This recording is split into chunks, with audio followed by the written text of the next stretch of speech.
Naam, karibu sana kwenye matangazo yetu ya saa 9 saa za Afrika Kati, ikiwa ni 10 majira ya Afrika Mashariki. Tuseme tena pole sana kwa kutokushiriki matangazo yetu ya asubuhi ya Amka na Baraka One TV, kutokana na sababu ambazo haziwezi kuzuilika. That's why tunashindwa kurusha hayo matangazo. Kizabe Ayeba Mashaka Ayamba Dedone Buto Tobi Ono Kilamba Mawe mzee wa state ya Maine, da Feza da Leiteshke da Asha da Irene Kisi Kandeke Asibwe Baguma Samuel kutoka Czech Republic na Bakia Afrika Kusini, wakiwa wanasikiliza Baraka One TV.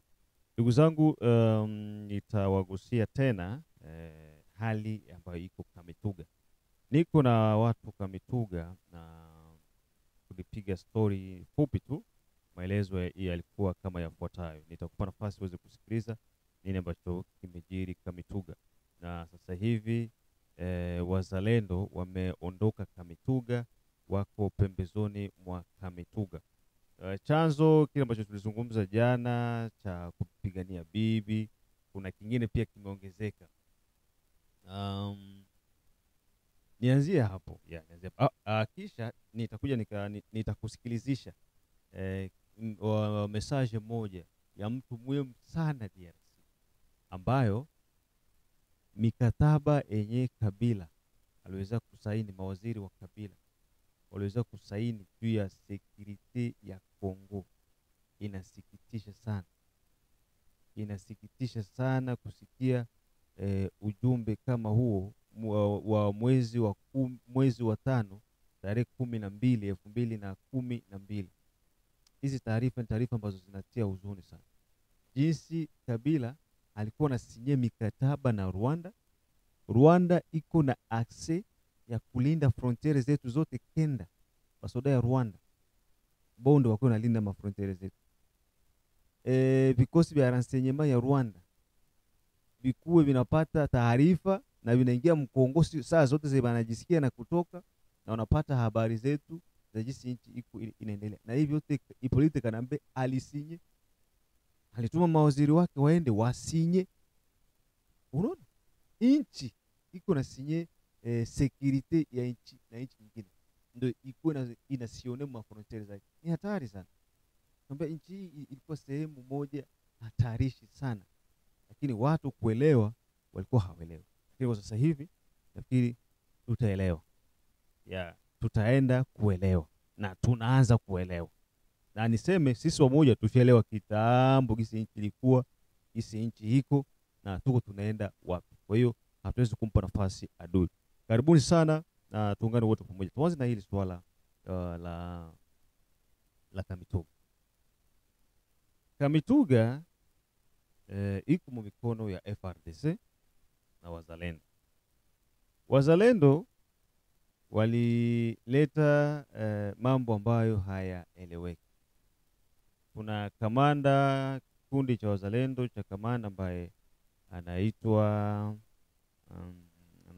ngoja ni mcheki hapa. Kamanda huyu ambaye alisababisha machafuko huko Kamituga yaweze kutokea, kwa sababu kama watu wanashindwa kuimarisha misingi ya usalama ya nchi, inakuwa iko ni kazi bure sana. Kamanda huyu wa wazalendo ambaye alileta machafuko Kamituga na ikasababisha mapigano kati ya FRDC na wazalendo, baada kwanza ya kuibiana mabibi, baadaye pia wanaleteana madharau, ndio yakasababisha sasa watu kufikia mpaka hatua ya kupigana. Komanda vile wala polisi alikuwa victim, na askari mwingine wa FRDC naye pia alikuwa victim. Sasa hizi zote zinaleta hisia ambayo ni tofauti sana.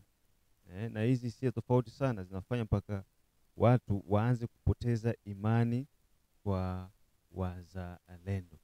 Na mimi nakuwaga niko naongea hivi mara mingi. Kuwa mzalendo haiko sinonime wala haiko droit ya kusema uko juu ya sheria. Unaweza kufanya kile ambacho wewe unataka. Unaweza. Hapana. sheria za nchi zipo, nchi hii iko na sheria zake. Na kama ulichukua bunduki ukasema kwamba wewe unajitolea kupigania taifa, haukuingia mkizalendo juu yangu. Hapana. Mimi nasemaga hivi mara mingi. Sawa? Na nitazidi kuwa nawaambia hivi. Hamjaingiaga mubuzalendo juu ya kunitetea mimi. Hapana. Uliingia mkizalendo juu ya kujitetea kwanza wewe mwenyewe usivamiwe na M23. Uliingia juu ya kutetea wewe usinyanganywe mali zako. Uliingia mkizalendo juu ya kutetea familia yako, watoto wako wasinyanyaswe na magaidi wa M23. Unasikia? Sasa hizi sababu zote ukizitia mwakili, hautakuwa na sababu ya wewe kuweka kamba barabarani na kusema kwamba ava mimi nipite ifo nikupe frank. Mimi sikukutia pale. Kama unaona kwamba unachoka, biache. Sawa. Kama unaona buzalendo unakuchosha, biache. Mbona sisi tulikomana ni wakati ya tunakimbia vita ya naona sisi. Unaona sisi tulikuwa tuko na Mai Mai. Mai Mai tulikuwa tuko na kwanza Mai Mai hautampita hivi pembeni 100 metre. So, anakuambia 100 metre, wewe pita kule ya pita huko. Hamtasogeleana. Leo mzalendo yuko anachangia Simba na Raia. Unaona? Mzalendo yuko anachangia Kobana. Yuko anachangia Vere Moya na Raia Sempa. Haikupaga hivyo. Ndio maana wazee wanasema kwamba mnavunja michichi. Mnavunja michichi. Unajua michichi? Michichi ni desturi. Tuongelee hiyo lugha. Mnavunja desturi za Kimai Mai. Sasa hivyo ndio maana mnajikuta kwamba mnakuwa hamwezi kuresiste mbele ya risasi. Sababu mnavunja. Lakini angalieni wale ambao wanaheshimu michichi. Wako vizuri. Wako vizuri ya jamais. Unaelewa? Unaweza ukamnyoshea hivi bunduki ukakunguta na inaanguka. Unakunguta na inaenda pembeni. Unaelewa? Lakini watu wazalendo wetu wanavuruga usalama. Sasa nini kilitokea Kamituga? Tuko na ndugu yetu yuko Kamituga na anatuletea maneno yafuatayo. Bo bilikuwa Kamituga ilikuwa comprehension ya wazalendo na FARDC. FARDC ilikupenda kuneglige wazalendo. Kwa FARDC ilikoshuka na ndege hapo Kamituga. Ndio waligombana vile kwa kufa FARDC umoja. Na le commandant de ville la polisi ya Kamituga ndio walikufa. Ndio wale walikufa. Na mama mwa alipata risasi kwa mwake munyumba. Ndio habara Kamituga ile kwa sai. Sai kwa tuko kalme. Atia ya magharibi itakuwa sawa sawa. Ampase bangene endelea kuviziana. Bazalendo na FARDC bandelea kuviziana betoko mu centre ville ya Kamituga. Bende kala pembeni ya Kamituga ndio wanafungiana bunjia. FARDC na oblige mpaka bazalendo batoke tu. Ndio FARDC na oblige bazalendo batoke. Tuko naangalia kama itapita tena tena watapiga masasi kama atia hiyo.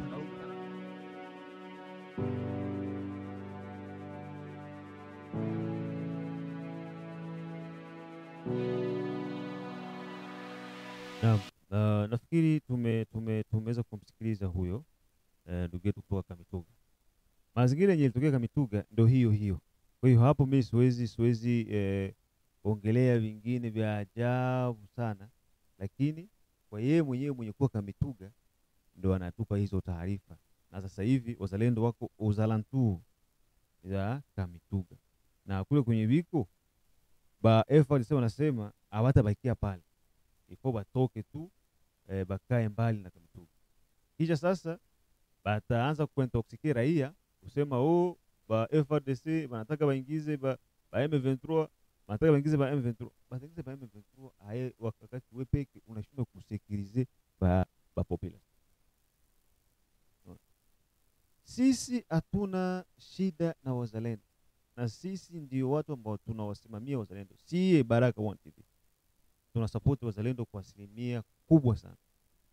Lakini nakuwa na regrete sababu kuna pita kwa wazalendo watu wenye wanataka wakumaltrete mpaka unasema je suis congolais.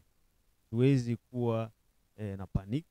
Unajua ule iko nafanya hajielewi. Na swati hajanielewa vizuri mimi ni nani. Lakini siwe tu tunakutana na viongozi wakubwa wa wazalendo. Wanajua umuhimu wetu na wanajua kazi zetu sisi ni zipi. Lakini hizi samaki ndogo ndogo za chini unakuta zinakuwa ziko na akili nyingine. Lakini pia sababu za hizi samaki za chini kutokuwa na nidhamu inatokana na viongozi wao. Unaona? Inatokana na viongozi wao jinsi wako wanashughulikia mambo. Sababu kama movement haina discipline, eske unahisi kwamba hiyo watu watakuwa vipi? Watu hawatakuwa na discipline. Nao samaki wa chini pia watazingua. Na ndio maana uko unakuta movement huyu anaongea hiki, huyu anaongea hivi, huyu anaongea hivi. Donc ni shida, unaona? Ni shida yenye ukijiuliza unasema hapana. Hapana. Kwa nini nchi iko naenda hivi? Watu wachache tu ndio wako wanaharibu nchi. So kwa hali ya Kamituga sasa hivi iko vizuri na kenye tutajua tu ni kwamba FRDC ndio ina dhibiti Kamituga yote na ndugu zetu waza wako nje ya Kamituga. Kwangu hilo sio jambo la niko na nilaumu, lakini anachopanda mtu hicho ndicho anakuwa anatakiwa kukivuna. Tuchukulie swala la uongozi wa politika na bila komentari mingi kwanza. Hebu sikiliza. Le 12 mai 2012, il se tient une réunion à Rubavu. Rubavu, c'est au Rwanda, frontière avec le Nord Kivu là-bas. Des ministres de la Défense congolais et rwandais. Ils signent un accord. Dans cet accord, les deux parties conviennent de ce que les armées rwandaises peuvent entrer au Congo et surveiller les 9 frontières de ce pays. L'accord existe. Nous en avons des copies. Le 18 du même mois, de la même année, le ministre congolais et le ministre rwandais des Affaires étrangères se rencontrent à Kigali. Ils signent un accord. Dans l'accord, ils acceptent que les services de renseignement rwandais peuvent entrer au Congo, sillonner toute la République pour assurer la sécurité. Ils le font chaque jour. Nous avons accepté, pendant que nous dormons, les autres circulent, repèrent les sites miniers, contrôlent nos frontières, sillonnent tout le pays. Enfin, c'est-à-dire pour l'exposer, parce que les données, nous en avons à revendre. Vous connaissez le fameux accord du 23 mars 2009 entre le Congo et Kundabatware, le CNDP. L'accord reconnaît. Naam, nafikiri umesikia. Tena umesikia hiyo swala kwa makini sana. Hivyo ndivyo nchi ilikuwa inaongozwa na Hippolyte Kanambe. Hayo ndo mazingira ambayo nchi yetu ilikuwa inabebwa na Hippolyte Kanambe. Nchi nyingine iingie katika mipaka ya nchi nyingine, iwe na uwezo wa kucontrol nchi nyingine, iwe na uwezo wa kuzunguruka ndani ya nchi nyingine, usiku, asubuhi, muda wote ambao unajisikia. Mikataba ya kipuuzi, mikataba moja ya kijinga sana, ambayo ukiambiwa kama Mkongomani utasema iski watu walikuwa wanawaza, walikuwa na akili timamu, ama kuna mizuka yenye ilikuwa iko mu masikio yao ama mwakili yao. Haiwezekani. Haiwezekani nchi kama Kongo iwe inapata usaidizi wa security kutoka Rwanda. Rwanda iko na impact gani ya kusekurize Kongo? Wakati sisi RDC ndo kwanza tunafaa kusekurize Rwanda, kusekurize Burundi, kusekurize Uganda, kusekurize umaichi wote uma Kenya, uma Tanzania, umaichi wote wenye unatuzunguruka. Sisi ndo tunapaswa kusekurize. Juu tuko na kila kitu ya kusekurize hizi nchi. Kwa sisi tuko na itandi kubwa kuwashinda. Tuko na watu wengi kuwashinda. Tuko na minere mingi kuwashinda. Tuko na kila kitu kuwashinda. Kwa hiyo sisi ndo tunafaa kuwalinda wao. Sio sisi kulindwa na kanchi kama vile Rwanda. No. Hii wote ulikuwa nini chini ya uongozi wa Bwana Hippolyte Kanambe. Kwa hiyo sasa hivi angalau tunashukuru sababu tumeanza kuona mwanga.